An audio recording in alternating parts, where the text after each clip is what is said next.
beneath the flowers for a couple of hours on a beautiful day.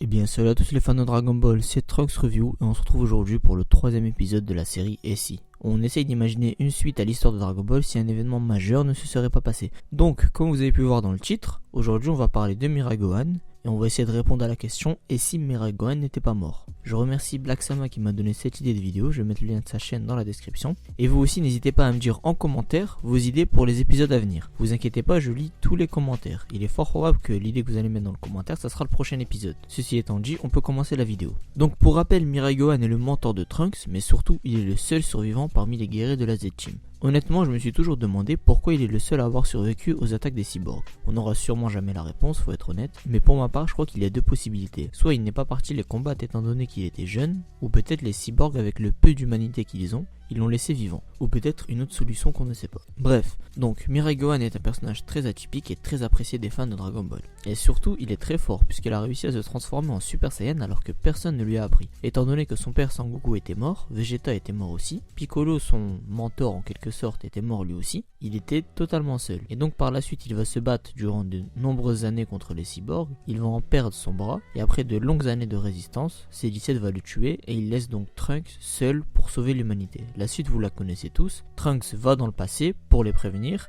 de ce qui va leur arriver. Ok, donc maintenant on va voir s'il n'était pas mort. Donc tout d'abord, pour qu'il ne soit pas mort, il y a deux possibilités. Soit il a résisté à l'attaque des cyborgs, ou soit il est parti dans le passé à la place de Trunks. On va opter pour la deuxième option puisqu'elle m'a l'air beaucoup plus intéressante. Et donc on va supposer que Bulma a réussi à convaincre Gohan d'aller dans le passé. Il va donc faire le même chemin qu'a fait Trunks dans la trame principale. En arrivant, il va se battre contre Freezer et son père très facilement et va les tuer. Lui qui quelques années plus tôt se battait contre Freezer sur Namek et qui a failli surtout mourir de ses mains. Donc par la suite, il va rencontrer Goku. Il sera sûrement très ému de revoir son père, lui qu'il n'avait pas vu durant de nombreuses années, et va se battre contre lui pour juger sa force. Et honnêtement, je pense qu'à cet instant, Mirai Gohan est beaucoup plus fort que son père, étant donné qu'il maîtrise depuis plus longtemps que lui le Super Saiyajin, et que ça fait depuis plusieurs années qu'il s'entraîne, en se battant contre les cyborgs. Donc suite à ce combat, il va prévenir tout le monde de l'arrivée des cyborgs et repart dans son futur. Et revient quelques années plus tard pour aider la Z-Team à se battre contre les cyborgs. À son arrivée, ils vont encore essayer de se battre contre les ennemis, mais ils vont perdre. Par la suite, Goku va se réveiller de son mini-coma et va proposer à Gohan d'aller dans la salle de l'esprit du temps avec lui. Donc Goku et Mirai Gohan vont s'entraîner pendant plus d'1 an ensemble.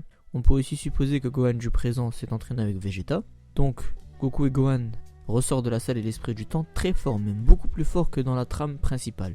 Et en plus de ça, on connaît tous le potentiel de Gohan, ce qui m'amène à penser qu'après cet entraînement, il peut se transformer en Super Saiyajin 2. Donc le tournoi commence, et Goku se bat contre Cell, il est le premier. Puisqu'il est très fort grâce à Mirai Gohan, il va réussir à l'affaiblir. Mais il n'est quand même pas à son niveau. Donc il laisse la place à Mirai Gohan qui se bat à fond contre Cell, et qui selon moi par la suite, va réussir à se transformer en Super Saiyajin 2 sans grande difficulté. Après avoir vaincu Cell, il retourne dans son présent à lui et va s'occuper des androïdes et de Cell première forme. Et il entraîne aussi Mirai Trunks. Donc c'était le petit scénario que j'ai imaginé. N'hésitez pas à me dire en commentaire pour vous quel serait le scénario pour cette histoire. N'hésitez pas aussi à me suivre sur mes réseaux sociaux qui sont en description. Quant à moi, je vous dis à la prochaine pour une nouvelle vidéo.